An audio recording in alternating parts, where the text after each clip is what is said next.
It all begins with water and rock. As water seeks its level, it becomes acidic, and when it flows over limestone, it etches a path into the rock. Given eons of time, water will burrow deep and carve with incredible force the veins and arteries of planet Earth.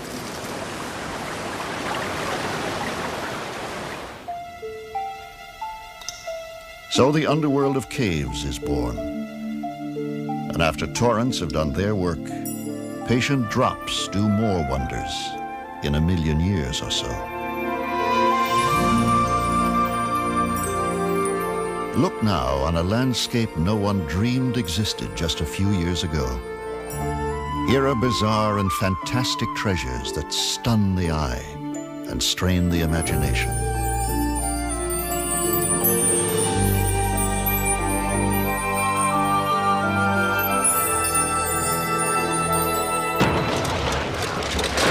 Here is discovery and danger. Here is adventure.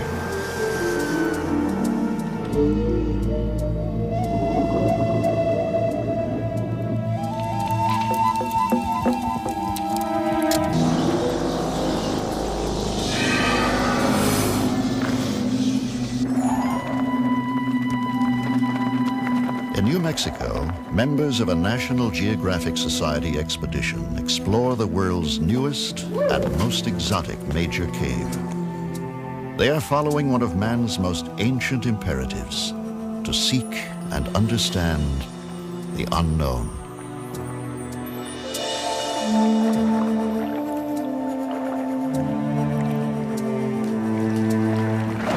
Join us now as we embark on an extraordinary journey deep into the earth to confront mysteries underground.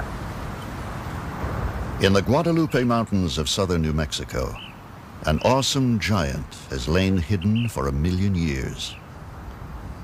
Sometimes, in the desert silence, the monster could be heard breathing. The sound came from a yawning chasm in the rocks. In 1986, a trio of weekend explorers broke through a layer of rubble and discovered a new cave only a few miles from famous Carlsbad Cavern.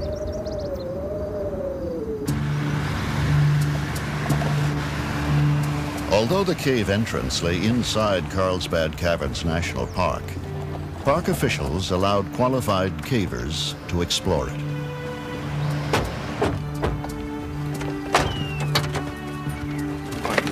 Where's all your science stuff? Some of it already transported into the cave. What do you got in that thing, Dave? One of them was Rick Bridges, an oil and gas prospector. And that's about it. Camp stuff. You got all the science gear, Kim? Yeah, most. Now, Bridges leads a hand-picked team of experts, like rock climber Dave Jones, on the 25th expedition to Lechuguilla. You got the survey gear in? Let's see, data logger and the... Research geologist Kim Cunningham will handle the science studies for the expedition. So it's... Nuclear test engineer Ann Strait is an expert in surveying and mapping caves. And specialist cameraman from England, Sid Peru, will be the first to document Lechuguilla on motion picture film.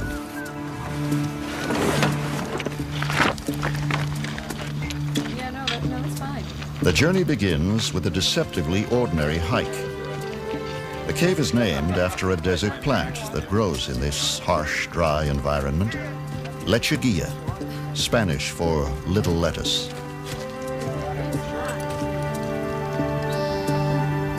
40 people will support the venture, including 2 support teams to pack in supplies and batteries for photographic lights.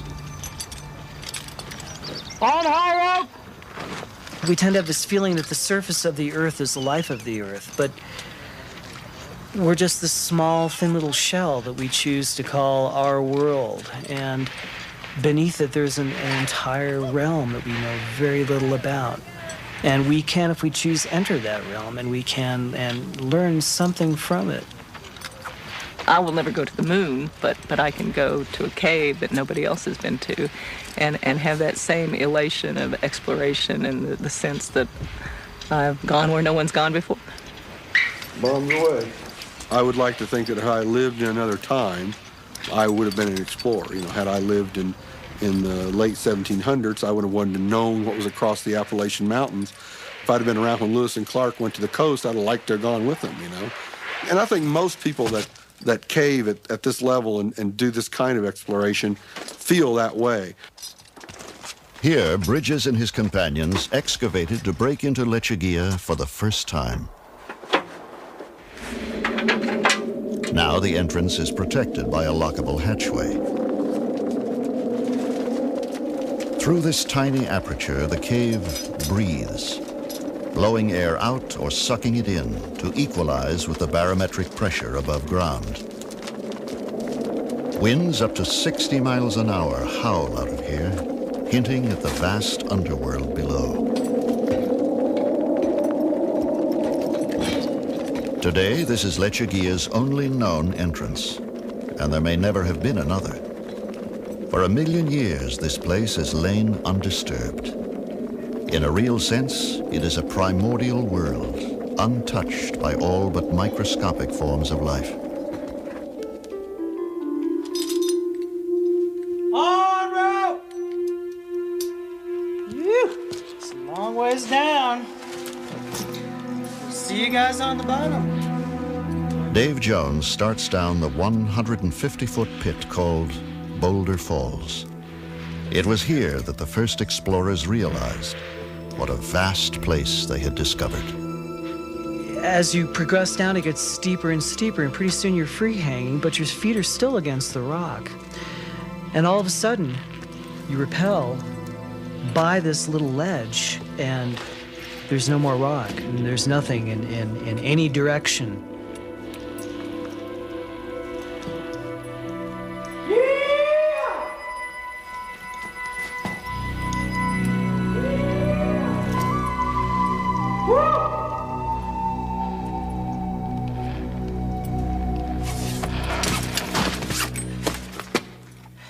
Beyond the base of the pit, the cave branches off in all directions.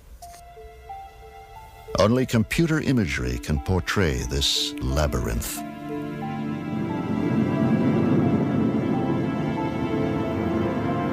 After the May 1986 exploration, the cave was known to be 700 feet deep and more than half a mile long.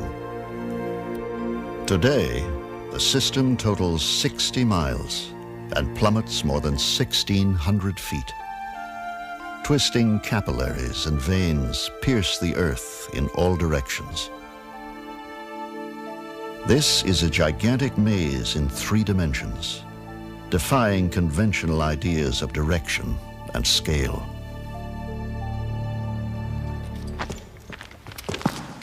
Footprints remain forever in this fragile environment. Plastic ribbons keep cavers on main trails. Expeditions into Lechuguilla have been likened to exploring Everest, only in reverse. What's that one here? The team is headed for base camp, still hours away.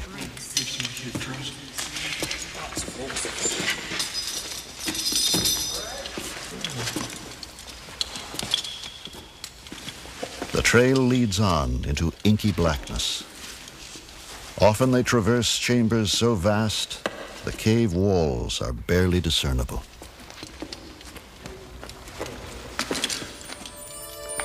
Gypsum crystals sparkle along the route.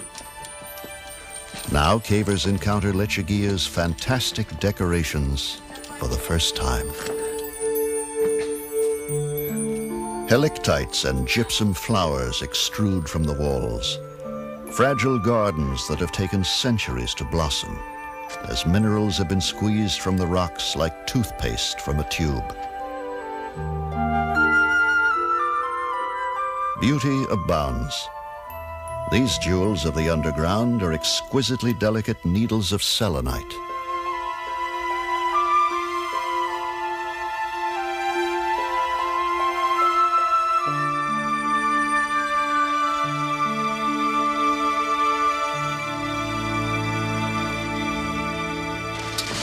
this have the test tubes in it? This got the biotubes and got it careful. With the constant maneuvering up, down, and through the cave's difficult terrain, 50-pound backpacks become painful burdens.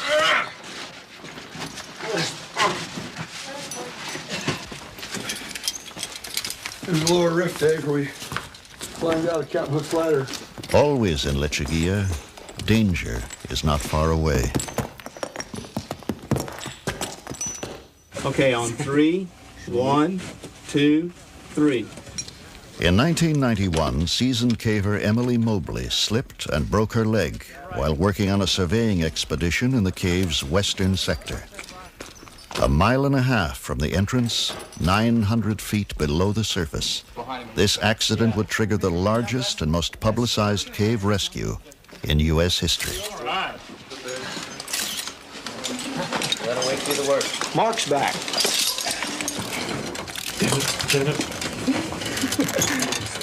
That's a good speed, guys. Great. 100 experienced cavers summoned to the scene would labor 4 arduous days to bring her to safety.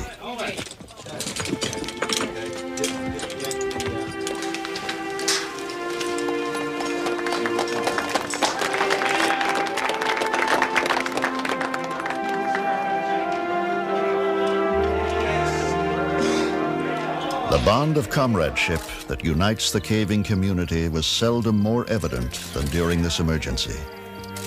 Every caver knows and instinctively responds to the code of the underground, that only cavers can save and protect each other. Let's hear it for everybody.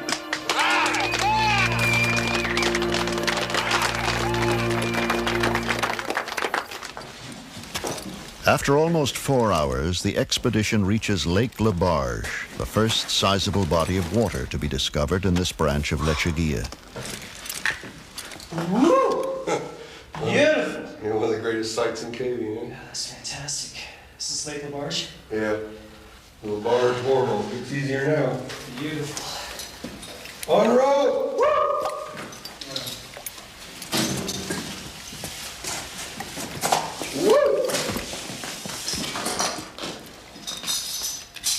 The lake completely blocks the way ahead. Cavers had to wade it until they found a detour. Tricky, but possible. Well, I think in particular moves like dancing around the edge of Labarge as almost a ballet, an underground ballet. I know where my footholds are. I know where my handholds are. I know if I hit them just right and I move just right. Some of them are kind of dynamic in so much as you leave one handhold while you're going for the next foothold. And if you do that just right and you have your pack balance just right, you flow through it real smoothly. And so I think it's very much like doing a dance, a very intricate dance, and you want to do it very perfectly. You know, it's very beautiful when you do. Deeper into the cave, mineral formations become more fantastic and delicate. Cavers must move among them with great care. Spikes of aragonite, one form of calcium carbonate, grow in fragile bushes. The gentlest touch could damage them.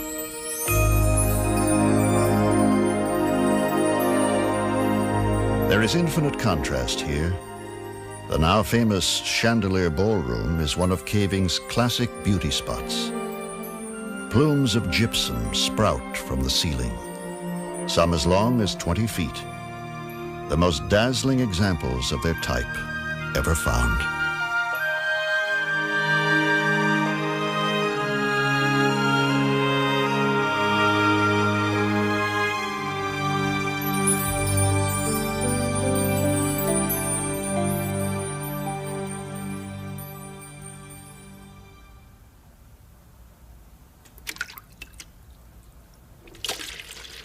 Utter silence pervades Lechuguilla. The only sound is made by the intruder.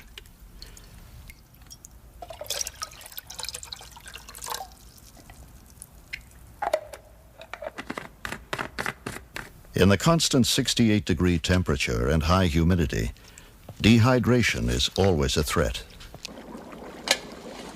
Anybody else need any hot water? For some, the notion of life with almost a quarter mile of rock overhead can be oppressive, even terrifying. But cavers like Bridges relish the experience. It's almost like coming back to home after you've been gone for a while. It's a very comfortable feeling to me, and particularly in that particular cave. And you know, it's a sense of isolation. The world becomes very simple. Here, there is no day or night. If they ignore the time, cavers tend to stay awake and sleep for longer and longer periods.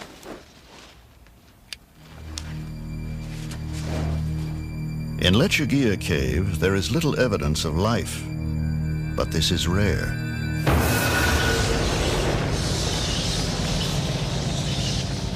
Many caves harbor a hidden kingdom of creatures, dominated by bats.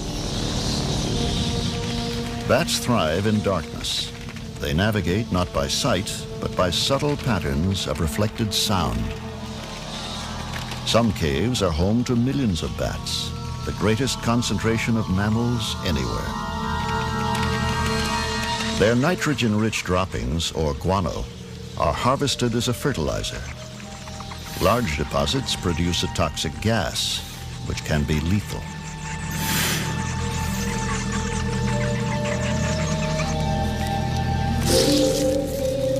Mountains of bat guano support the intricate food chain underground. Sometimes an injured bat or a baby falls into the guano and itself becomes food. Within minutes, the bat is reduced to a skeleton.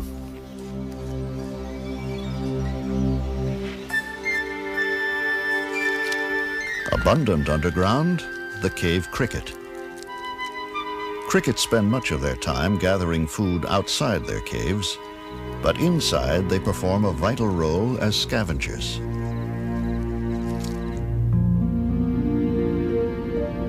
In mute testament to their environment, fish have evolved here without eyes. The salamander has dispensed with eyes too, and has no need of skin pigment in a world without sunlight.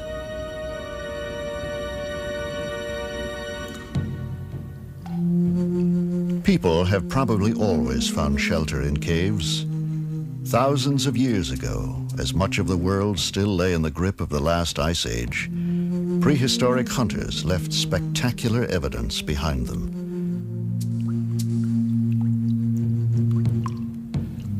The human spirit was born and nurtured here, its expression etched on walls of stone.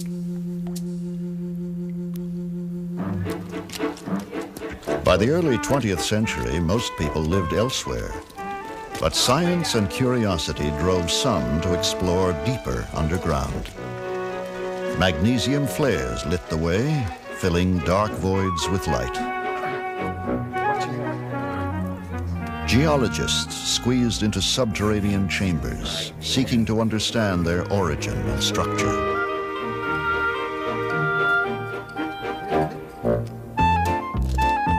And soon, the ancient lure of caves was turned to profit. Tourists went underground. Then and now, humans have been compelled to seek out caves and to combat the gloom with gay defiance.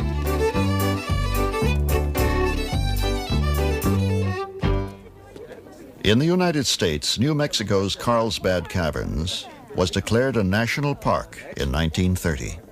But natural wonders were not enough.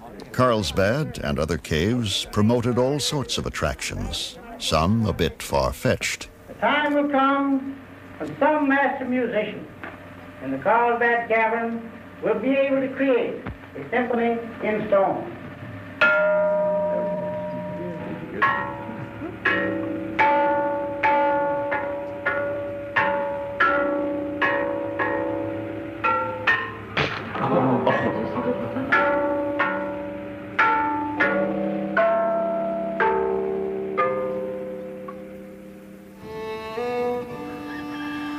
Many parts of the world are known for caves. Because most lie on limestone bedrock, the soil is often thin and life is hard. So it has often been in the remote uplands of Kentucky. But the automobile brought a new source of wealth. City folks eager for amusement. Everyone who owned a cave hung up a sign. Each was touted as being bigger and better than the others. The so-called cave wars spurred bitter feuds and even violence.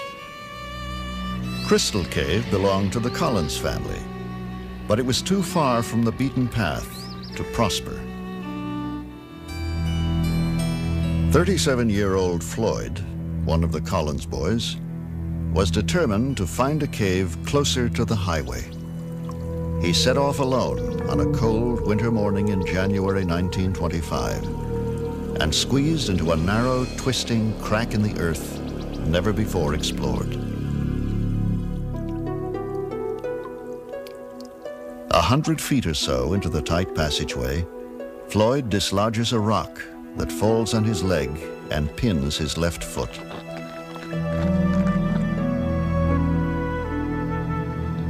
Every detail of this fateful mishap will soon be known throughout the world. Struggling to free himself, Floyd becomes more tightly wedged. His arms are pinned at his sides. He can do nothing but shout for help. 24 hours later, Floyd's cries are heard. A younger brother, Homer, manages to reach him. Coffee and sandwiches revive Floyd, but no amount of tugging or pulling will set him free. Would-be rescuers knock down more dirt and rocks. Soon more help arrives, but rescue efforts are clumsy and disorganized. Curious onlookers begin to gather. They become restive and quarrelsome. A week goes by. Floyd is still alive, and the crowd swells to thousands. It becomes a carnival. Souvenirs are sold, and moonshiners arrive on the scene. It's hard to maintain order, and the National Guard is summoned. Skeets Miller, a 21-year-old newspaper reporter, braves the tortuous passage 7 times to comfort Floyd and describe his plight. Miller takes down food and drink and an electric light bulb to keep Floyd warm. In bitter cold and rain, little more can be done for him.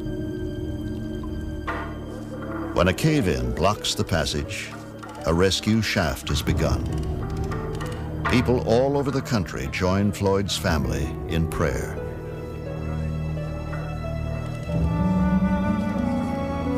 Floyd's brothers expect the worst.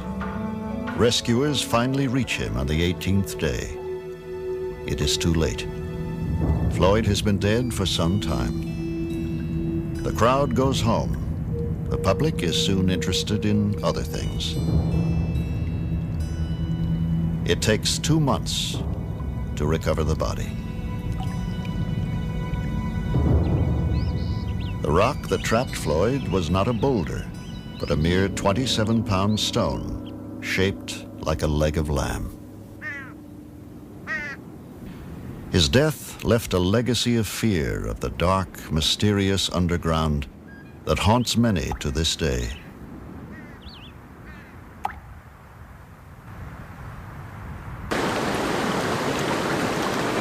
Today, there are about 16,000 devotees of caving in the U.S. Here, where Tennessee, Alabama, and Georgia meet, the countryside is studded by deep pits, vertical caves, the delight of weekend enthusiasts. 9-year-old Leah Brown holds a world speed record for rope climbing. I want to go ahead and check that other equipment. Her partner, Avis van Swearingen, also holds a climbing record for women over the age of 60. Here we go now. With skill and courage, they suspend their lives on a slender thread. We call that rope the nylon highway because it takes us to wonderful places and new parts of the cave, and it's the only way you can get there.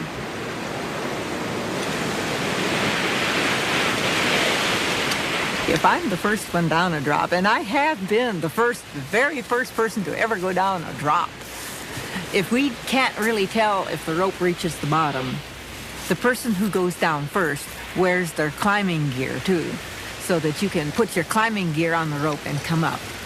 Also, we put a knot at the bottom of that rope, so we can't rappel off the end of it, which has happened to people.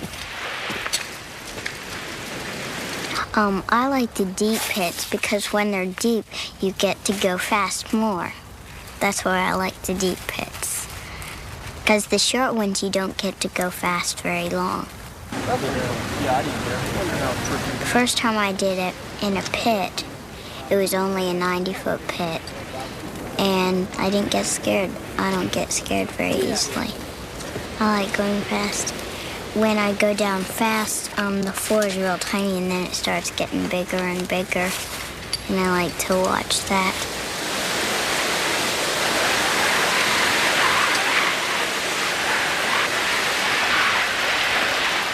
An unfettered commitment to their sport compels cavers to seek new thrills in undiscovered places. For some, the quest for adventure knows no boundary. The Austrian Alps, a fifth of the world's deepest caves, are located here, high in the mountains. These ice caves are 5,000 feet above sea level. They are natural deep freezes where ice remains even in hot summers.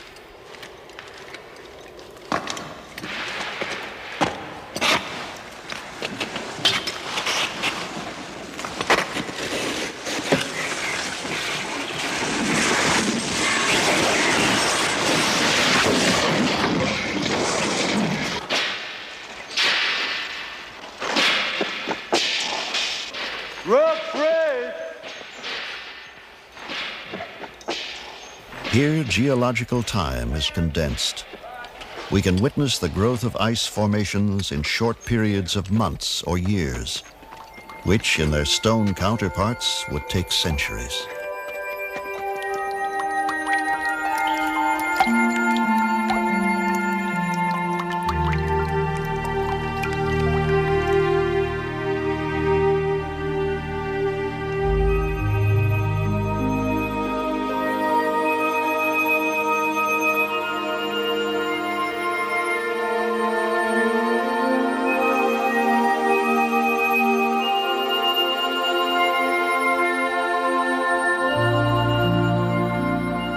From year to year, these caves are never the same. As they thaw and freeze again, the fantastic ice formations are ever-changing. Few places on Earth are more beautiful or more treacherous, with perhaps one exception. Some cavers have merged their love of the unknown with a passion for diving, venturing into a bizarre world underground and underwater.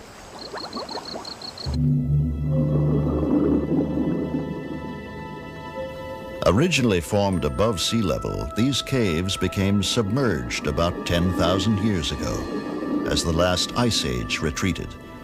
They are now 70 feet beneath the surface.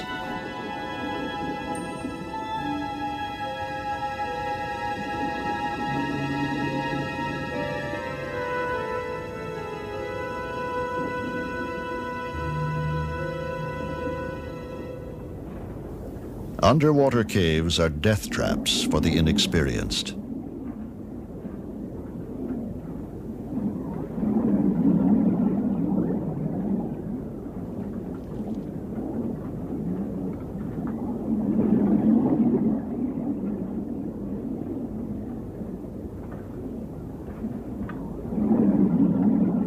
But from time to time, tempting fate can have astounding rewards. In 1990, when exploring a submerged tunnel off the Mediterranean coast of France, a professional diver surfaced in a hidden chamber. He found a treasure chest of art, perhaps 18,000 years old. Paintings and engravings depict animals that roamed southern Europe before the last great ice sheets melted. Some experts question the authenticity of the art, but close examination is impossible. Casqueur Cave is a place of haunting mystery. To protect it, the cave is now sealed by order of the French government. In time, a new entrance may be built and the truth known.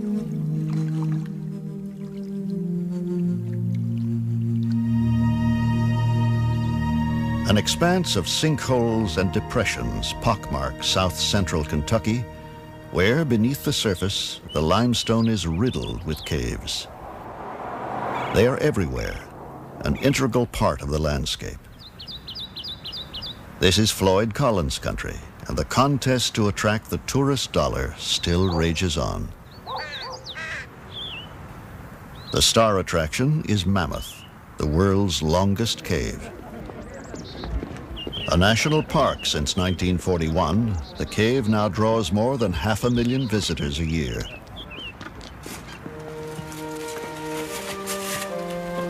Back in the 1800s, tour guides here were often black slaves. One of them, Stephen Bishop, became perhaps the greatest caver of them all. On his own, with little more than a lamp, a rope, and a sketchbook, Bishop explores the depths of Mammoth Cave. He creates a surprisingly accurate map of this complex underground maze. Deep in the cave, Bishop is confronted by a gaping void that came to be known as Bottomless Pit.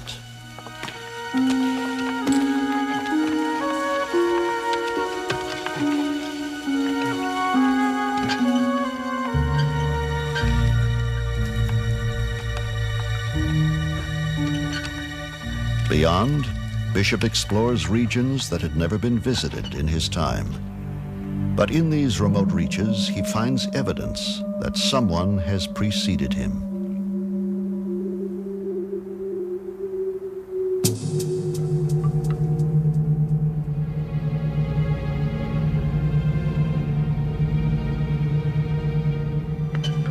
Some archaeologists believe that Stephen Bishop may have also encountered one of Mammoth's most compelling mysteries.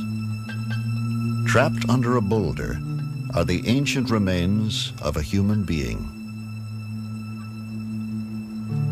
Not for another century would the mummified body be rediscovered, and then, as the technology became available, removed from beneath the 6-ton boulder. A sensation in its time, the mysterious body would be on public display for years and given the name Lost John. 2,000 to 3,000 years ago, this man was digging around the base of a heavy rock when it dislodged and crushed him.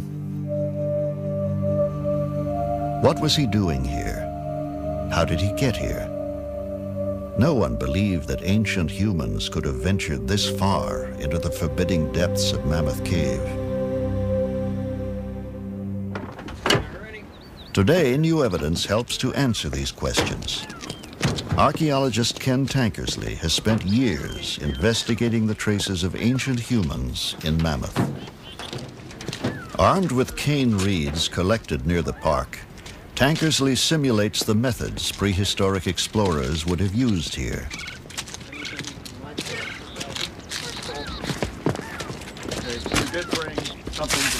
We have long known that human beings lived near the entrance of caves, but Lost John suggested that prehistoric people had gone far into Mammoth, perhaps 2 days' travel.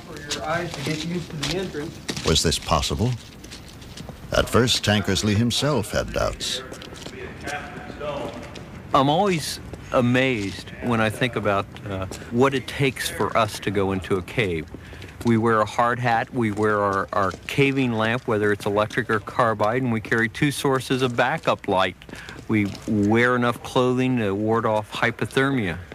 These people wore virtually nothing. Loincloths at best, probably most frequently based on what we've seen in the cave in terms of human remains. These people were naked, carrying nothing but cane reed torches.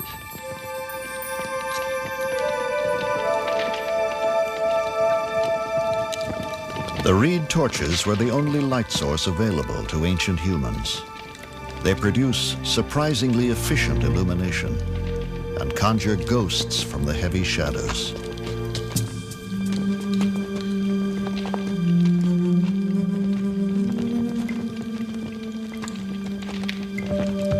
Their daring was incredible. For humans, light is life in a cave. But these explorers traveled up to 12 miles with nothing but reed torches between them and a horrible fate. Their pathway can be followed even now. Watch your step coming in. A trail of burned torch fragments leads Tankersley and his companions to a cavity in the rock face. Digging marks and a crude implement are evidence of some kind of activity here. That's magnificent. Notice the cut edge. That's a primitive tool, one of dozens found deep in the cave. What was it used for? Another clue. A rich seam of selenite crystal courses through the rock face nearby. Specimens that we found on Campbell Ledge. These findings prove that prehistoric people were engaged in widespread mining of crystals throughout the cave. The scale of the operation was staggering. Tons of material were removed. The mining continued without interruption for over 1,000 years. The ancient miners took selenite and other minerals from the cave. But what they were used for remains a mystery. As medicines, or ornaments, or for use in rituals. Perhaps all three.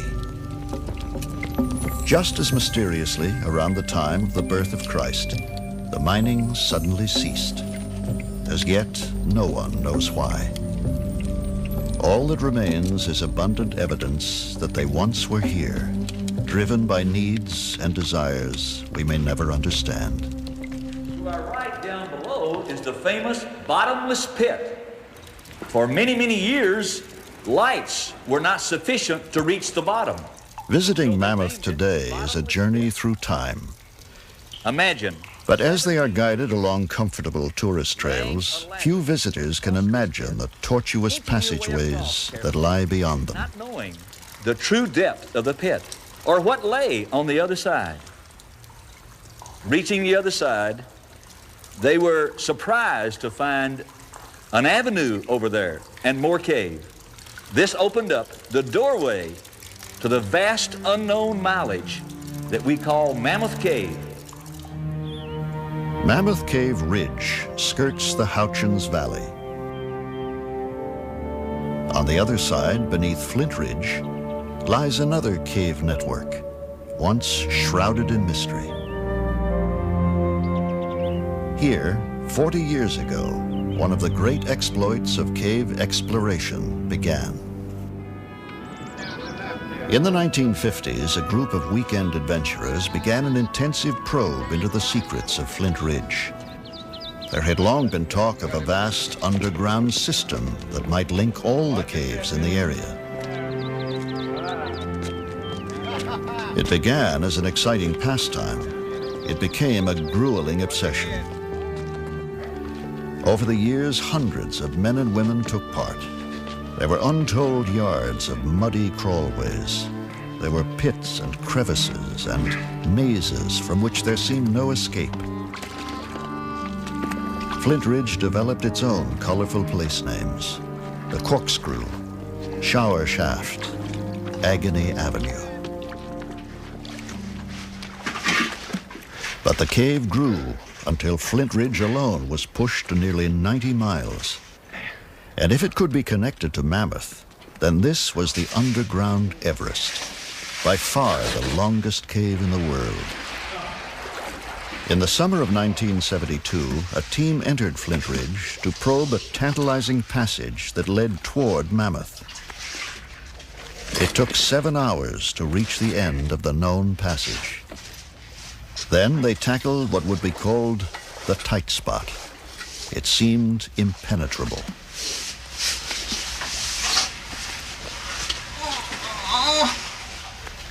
But one of the team had a knack for narrow places. Pat Crowther, a computer programmer and mother of two.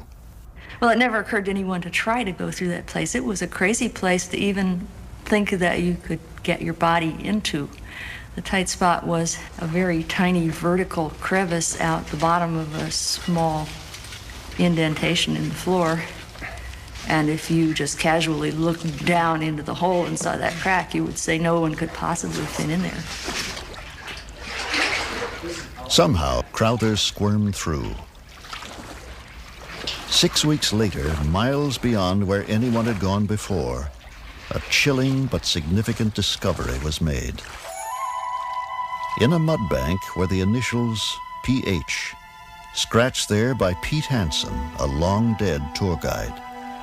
He could have come here only from the Mammoth Cave side. Carpenter Richard Zoff was in the group and recalls the impact of the discovery. We had the feeling that we had found the passage that was going to take us into Mammoth Cave, but we hadn't done it. We had seen virtually a mile of passage, but we didn't know exactly where it went. And we plugged along, and we plodded along, and we surveyed, and we surveyed, and we surveyed. 10 days later, the group tried again, reaching what they now called Hansen's Lost River in 9 hours. Excitement and exhaustion dominated the thoughts of leader John Wilcox. The worst thing we feared was that the passage would descend so that the water would come clear to the ceiling. And it sure looked like that was what was happening. The water was getting deeper and deeper, and the ceiling was coming down. We're getting bent over, scrunching our backs up against the ceiling, trying to keep from getting our chests wet. And it was getting so wet that I told the rest of the party, wait here, I'm going to go look ahead a little bit, because I know if I get completely wet, I can get out of the cave, but I wasn't sure everybody else could. And just go as far as I can, and trying very carefully not to get my chest wet, and, not to put my light out and so forth. I don't have a good sense of the time, but John only went, a few feet, went ahead for 30 seconds, and then there was a pause, and it's like, what's happening, John? And John says, the passage is opening up. And, well, should we come ahead? From that low point, the passage just immediately opens into a huge Echo River passage. And eventually, my eyes adjusted enough, I could begin to see a wall clear across the passage, 100 feet away, perhaps. And there was a bright, shining, horizontal line along the wall, which is something you don't see in a cave. You don't see any straight lines. And it had these vertical lines underneath it. I realized that was a handrail. We had come out on a tourist trail. All of a sudden, John shouted, "I see a tourist trail." And those words just electrified the party. It was kind of like someone yelling fire in a theater. Everybody just surged forward. And we realized that we had made the connection. Achieving the dream of decades, they had connected two great subterranean systems. Today it is a cave with 340 miles of passageways. It's one of these complete victories that you don't often achieve in life. Usually things are shades of gray in your professional work or your personal relations with other people or whatever. In climbing a mountain, sometimes you have a clear-cut victory. Either you reached the top or you didn't. And this was one clear-cut victory in my life where, by golly, we went in the Flint Ridge side and we came out the Mammoth Cave side. It was a strange and lonely victory. After a grim struggle in the dark subterranean river, they emerged in Mammoth Cave at 1 a.m. Not even a watchman was there to greet them as they trudged into one of the most famous tourist landmarks underground, the Snowball Dining Room. And they would complete their historic trek with sublime ease, riding to the surface in an elevator. There was no fanfare, no waiting reporters, but they were still overjoyed. Like all cavers in victory or defeat, they were used to being on their own.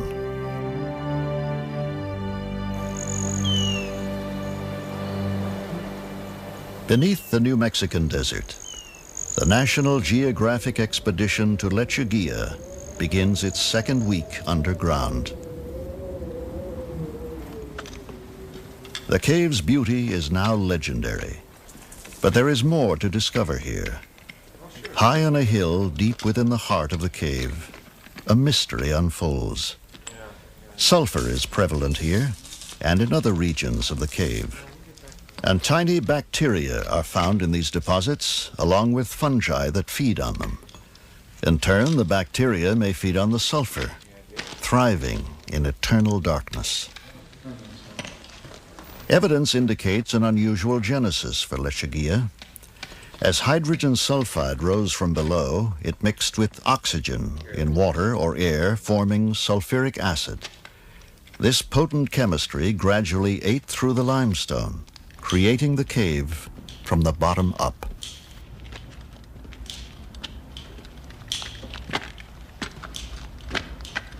Lechuguilla's vulnerability to human impact may preclude it from ever becoming a public show cave.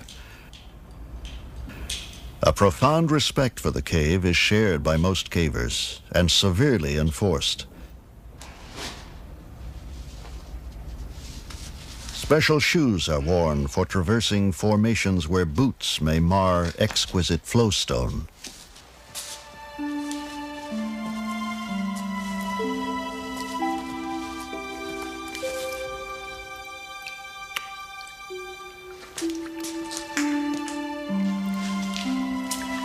Stalagmites of calcite line the shores of the Pearlsian Gulf, so called because of the thousands of pearl-like formations found here.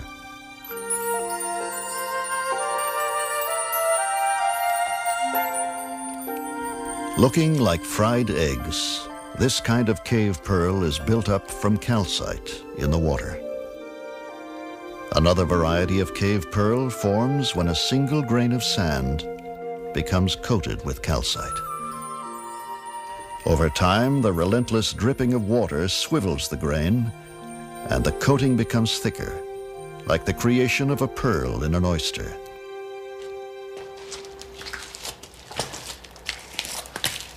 Lake Castrovalva guards a remote corner of the cave. The only way across is to swim. But the conservation creed demands that no dirty clothing soil its purity.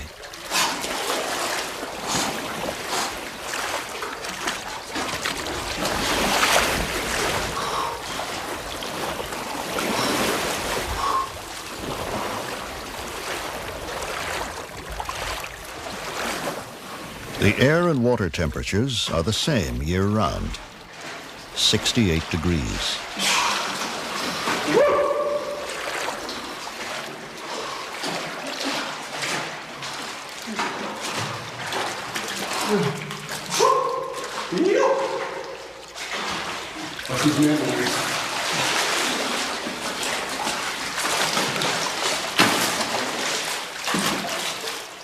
Intricate stone formations border the edge of the lake, slowly deposited by waters rich in calcite. For eons, these exotic shores have been still and silent, calm, until now.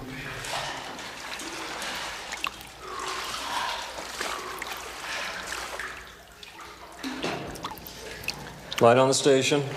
The primary function of any expedition is to explore and survey the cave, to produce a detailed map.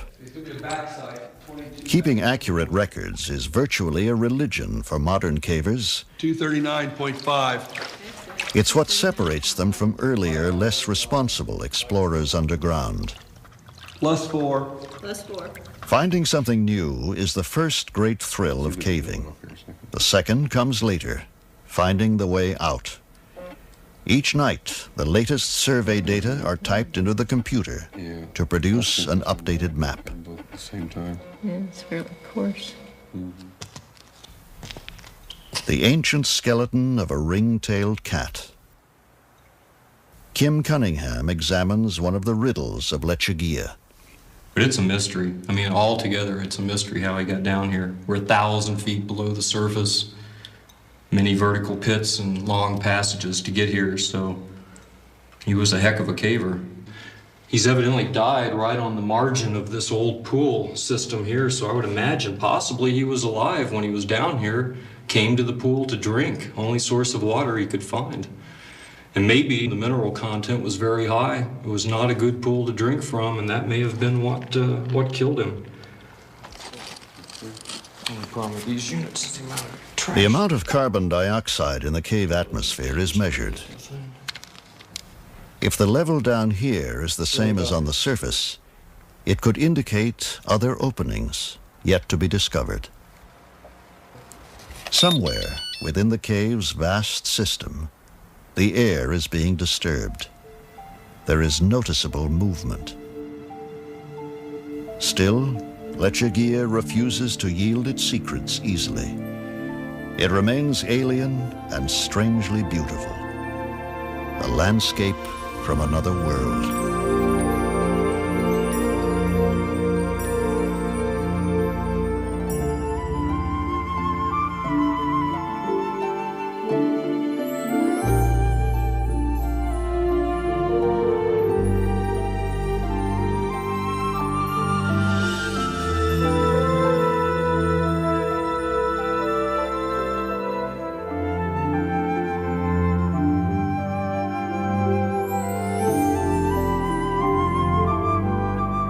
Lechuguilla's wonder is a fragile thing. What man can discover, he can easily destroy. Most of us may never see these enchanting caverns, and others that lie still undiscovered. But perhaps it will be enough to know that they are there. Lechuguilla now consists of almost 60 miles of breathtaking passageways. New discoveries continue, and there is no end in sight.